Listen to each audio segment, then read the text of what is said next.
Depinde ce faci la lucru. Dacă lucrezi mai pe computer, eu zic că după o săptămână te poți întoarce. Dacă te duci și ridici greutăți mari, asta, practic, greutăți mari, eu recomand cam 3 luni de zile să se evite.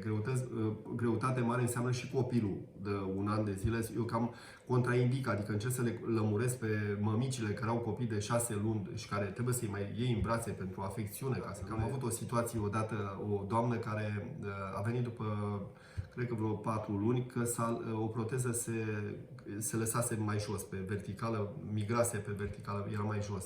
Și mi-a spus, am întrebat, ați ridicat greutăți? Nu. Și întâmplător am ieșit după dânsa din cabinet și avea un copil de 1 an și vreo 8 luni, vreo 20 de kilograme, l-a luat cu mâna dreaptă așa și l-a luat în brațe cu mâna dreaptă. Și am spus, păi, dar cum facem? A zis că nu ridicați greutăți. Dar ce e greutate? Păi, și copilul nu e greutate, dar are o greutate. Deci nu trebuie să ridicăm greutăți măcar 3 luni de zile.